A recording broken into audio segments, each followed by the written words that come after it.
Hello friends, मैं आप सभी का अभी के अपने यूट्यूब चैनल पर दिल से बहुत बहुत स्वागत करता हूं।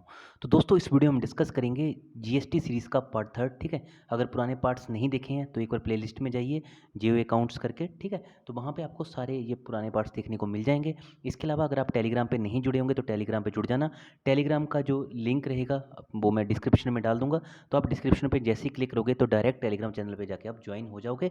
वहाँ पे मोस्ट इंपॉर्टेंट एमसीक्यूज, चाहे वो जियो अकाउंट से रिलेटेड हो या फिर एचपी जीके या फिर करंट अफेयर्स या फिर ऑल ओवर इंडिया की GK, world history, world polity, geography से रिलेटेड क्वेश्चन वहाँ पे अपलोड मैं करता रहता हूँ। चलिए स्टार्ट करते हैं क्वेश्चन नंबर 36 से।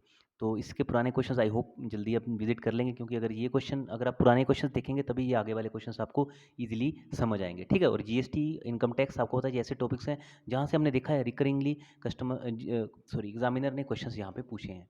तो question number 36 is self assessed output tax liability can be utilised against. तो जनरली जो self assessed output tax liability होती है, तो इसको किसके अगेंस्ट यूजली यूटिलाइज किया जाता है, मतलब कि इसको किसके अगेंस्ट जनरली यूज़ किया जाता है। तो राइट आंसर रहेगा option D, provisional input tax. ठीक है, क्वेश्चन नंबर 37। तो दोस्तों मैं यही कहूँगा, एक बार यार प्लीज़ पुराने पार्ट्स देख लेना, पार्ट वन और पार्ट टू, तभी आगे के क्वेश्चन आपको अच्छे से समझ आने वाले हैं। ठीक है, आई होप अपने क्वेश्चन देख लिए होंगे वो वाले पुराने वाले। Next is question number 37। ठीक है, तो matching of the input tax credit on internal stock pile by the beneficiary is embarrassed with. तो किसके साथ इसको बेसिकली एम्बेरस किया जाता है। ठीक है, आईटीसी भी बोला जाता है इसको, आई होप आपको मालूम होगा, इनपुट टैक्स क्रेडिट को आईटीसी भी बोला जाता है।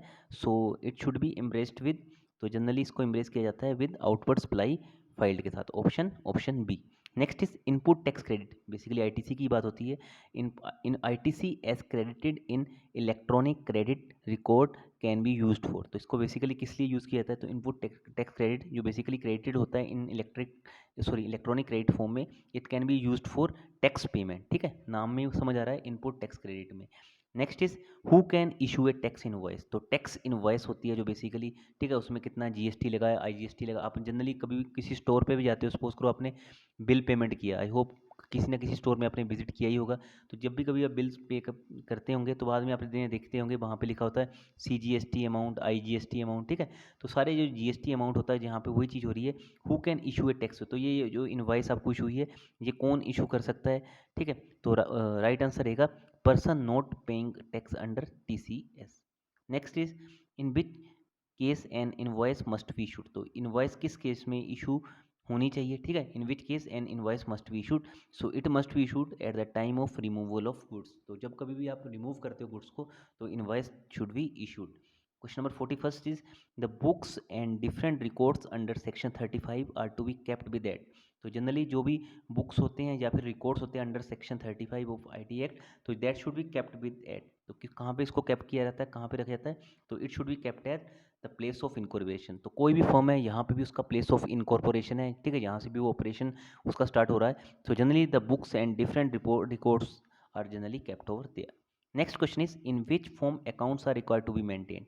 तो अकाउंट जनरली किस फॉर्म में मेंटेन करके रखने चाहिए। ठीक है, अभी तो जनरली जमाना तो आपको पता है कि इलेक्ट्रॉनिक्स का ही आ चुका है। तभी आपने देखा होगा अभी डीमेट अकाउंट भी बहुत ज़्यादा चल रहे होंगे। ठीक है, तो सारी चीज़ें अभी डिमेटेरियलाइज हो गई हैं। ठीक है, तो option first is electronic, option second is manual, option C is either of two. तो किसी भी फॉर्म में हो सकते हैं। ठीक है, either of two right answer रहेगा। अभी कुछ चीज़ें हैं जिनको भी इलेक्ट्रॉनिक्स, जहाँ पे चीज़ें नहीं आई हैं, आई मीन टू से कि वहाँ पे अगर डिजिटलाइजेशन नहीं हुआ है तो जनरली वहाँ पे मैनुअल तो होना ही चाहिए। तो राइट आंसर यहाँ पे आइदर ऑफ टू रहेगा इंस्टेड ऑफ बोथ फॉर्म। ठीक है, क्योंकि हो सकता है कि वहाँ पे अभी थोड़ा टाइम लगे, या फिर हो सकता है कि वहाँ पे प्रैक्टिकली वहाँ पे काफ़ी चीज़ें रहती हैं जो पॉसिबल नहीं है इलेक्ट्रॉनिक फॉर्म में। अगर मैं अभी बैंक की बात करूँ, तो बैंक में जो बाउचर्स रहते हैं, ठीक है, कौन से बाउचर की बात करूँ, चाहे आप क्रेडिट की बात करूँ या फिर डेबिट की बात करूँ। अब आपने क्रेडिट करने के आपने अपने खाते में सपोज करो 10,000 रुपया भरना है, तो यार आपको स्लिप भरनी पड़ेगी ना, तो आपको रिकॉर्ड रखना है, तो उसको तो इलेक्ट्रॉनिकली कर नहीं सकते हैं। हाँ, वही चीज़ अगर आपको किसी बिजनेस कॉरेस्पॉन्डेंट के थ्रू या फिर कहीं जो आपने देखा होगा बैंक मित्र करके होते हैं, वहाँ पे आपको क्रेडिट करना होगा, तो वहाँ पे आपको क्या करना है, अपना थंब इंप्रेशन देना है। तो वो चीज़ डिफरेंट है। बट यहाँ पे बैंक के केस में ये चीज़ें प्रैक्टिकल नहीं है। ठीक है, कल को क्या कहेगा, कोई आके कह देगा मैंने तो यार 20,000 भरा था खाते में, बैंक वाले ने मेरे अकाउंट में 10,000 भरा।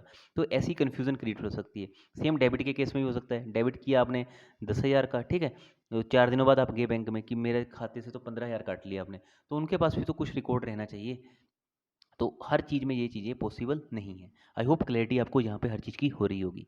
How can all the accounts be recorded in electronic form? तो जनरली इलेक्ट्रॉनिक फॉर्म में कैसे रिकॉर्ड्स को आप रिकॉर्ड कर सकते हैं, ठीक है। तो डिफरेंट ऑप्शंस दिए हैं। तो राइट आंसर रहेगा जनरली इसके लिए क्या किया जाता है, तो इसके लिए जनरली डीएस यूज़ किया जाता है, डिजिटल सिग्नेचर, ठीक है। आपने बहुत बार देखा देखा होगा, अगर आप में से किसी ने अपनी बाइक या फिर कार की इंश्योरेंस या फिर इवन टू व्हीलर कोई भी रहा हो, चाहे एक्टिवा की बात करूँ या स्कूटी की बात करूँ, कभी भी आपने इंश्योरेंस ली होगी तो एक बार ध्यान से देखना इंश्योरेंस को, अगर अभी भी पड़ी होगी तो देखना उठा के, लास्ट में आपको एक साइन जहाँ पे दिखे मिलेगा, वो होगा, वहाँ पे लिखा होगा digitally signed signature note required, ठीक है। तो आजकल सारी चीज़ें किसके ऊपर हो रही हैं, डिजिटल सिग्नेचर के ऊपर हो रही हैं। दोस्तों प्रैक्टिकल एग्जांपल इसलिए देता हूँ आपको, ताकि आप जनरली जो भी चीज़ें हैं अगर आप प्रैक्टिकली अच्छे से कर लेंगे तो थ्योरेटिकली आप इजीली उनको अटेम्प्ट कर पाएंगे, ठीक है। आई होप सो वीडियो अभी तक अच्छी लगी होगी यार। वीडियो अच्छी लगी होगी तो जरूर लाइक कर देना। मेरे को पता है बहुत से कैंडिडेट्स क्या करते हैं, वीडियो देख लेते हैं, व्यूज़ इतने आ जाते हैं बट लाइक नहीं करते हैं। यार आप लाइक कर दोगे तो इससे डेफिनेटली मेरा और मेरी टीम का मोटिवेशन बढ़ता है, तो ज़्यादा से ज़्यादा वो भी वीडियोस प्रिपेयर करते हैं, ठीक है। तो प्लीज़ वीडियो को लाइक कर देना। इसके अलावा अगर आप चाहें तो वीडियो को ज़्यादा से ज़्यादा अपने दोस्तों के साथ शेयर कर सकते हैं। जीओए ऑडिटर्स के ऊपर, सॉरी, जूनियर ऑडिटर के ऊपर बहुत स्टूडेंट्स की डिमांड आ रही है कि सर सिलेबस के ऊपर वीडियो बना दीजिए, तो वो भी जल्दी आ जाएगी। तो मैं चाहता हूँ कि आपको बिल्कुल कंक्रीट जो भी सिलेबस रहेगा वही आपको प्रोवाइड करूँ, तो थोड़ा सा उसमें टाइम लग रहा है, ठीक है। My team is working over there, but इसके अलावा हमने जो भी बुक्स इंपॉर्टेंट है, चाहे वो अकाउंट्स के लिए या फिर ऑडिटर के लिए, उसके ऊपर हमने डिटेल वीडियो बना दी है। चाहे सीनियर ऑडिटर की बात करूँ, जो अकाउंट्स की बात करूँ, तो पीडीटी कॉमर्स की, तो वो आप चेक चेक कर लेना एक बार जाके प्लेलिस्ट में, ठीक है। तो इसके अलावा अगर आप चाहें तो वीडियो को ज़्यादा से ज़्यादा अपने दोस्तों के साथ शेयर कर सकते हैं। जितने भी आपके ग्रुप्स हैं, चाहे WhatsApp, Facebook, Instagram, Telegram, video को ज़्यादा से ज़्यादा शेयर कर दीजिएगा। What is the first GST filing called? तो फर्स्ट जीएसटी फाइलिंग को बेसिकली क्या बोला था, तो it is generally known as GSTR 3B। Next is the sub titles of output suppliers of labour and product will put together. तो कहाँ पे put together किए जाते हैं? So they generally are put together by 10th of every month. Next is each enlisted available individual will be qualified for assuming praise of info change in his return and such information tax reduction will be credited to। तो किसी ने भी कुछ करना हो, ठीक है, कुछ चेंजेस वगैरह करनी है, तो जनरली जो भी यहाँ पे रिडक्शन होगी, ठीक है, it should be credited to electronic credit ledger. Next is which of these ledgers are maintained online? तो इनमें से कौन से ऐसे लेजर्स हैं जीएसटी के केस में जो जनरली आप कह सकते हो कि मेंटेन किए जाते हैं ऑनलाइन, ठीक है। तो राइट आंसर रहेगा, देखो पहला तो है कैश लेजर, इसको भी जनरली मेंटेन किया जाता है online. Next is credit ledger, इसको भी मेंटेन किया जाता है online in case of GST and tax liability, सभी को यहाँ पे जनरली ऑनलाइन मेंटेन किया जाता है। Instalment made through challan will be credit to which register record? तो जनरली जो भी आप इंस्टॉलमेंट क्रेडिट करते हो चलान के थ्रू, ठीक है, it should be credit to which record? तो ये कहाँ पे रिकॉर्ड में, कौन से रिकॉर्ड में ये रजिस्टर होंगी? तो it should be credit to the cash ledger register. तो राइट आंसर रहेगा option C. Next is balance in electronic credit record under GST IGST can be utilized against which obligation? तो balance जो भी आपका electronic credit record में होगा, ठीक है, आईजीएसटी के केस में, it can be utilise against which obligation? So it should be utilise against IGST, CGST as well as IGST, जितने भी तरह के जीएसटी हैं वहाँ पे इंक्लूड होगा। तो दोस्तों इनके बीच में डिफरेंस क्या है कि ऑलरेडी मैं आपको पढ़ा चुका हूँ, तो पहला और सेकंड पार्ट आप जरूर देख लेना, ठीक है। Next is balance in electronic credit record under CGST can be utilise against which obligation? तो ये जो भी बैलेंस आपका इलेक्ट्रॉनिक क्रेडिट रिकॉर्ड में सीजीएसटी के अंडर होगा, it should be utilise against which obligation? तो किस केस में इसको यूटिलाइज किया जा सकता है? तो जो सीजीएसटी के अंडर बैलेंस होगा, it should be utilise against CGST and IGST. और आईजीएसटी के केस में रहेगा तो वो आईजीएसटी में भी होगा, सीजीएसटी में भी होगा और एसजीएसटी में होगा।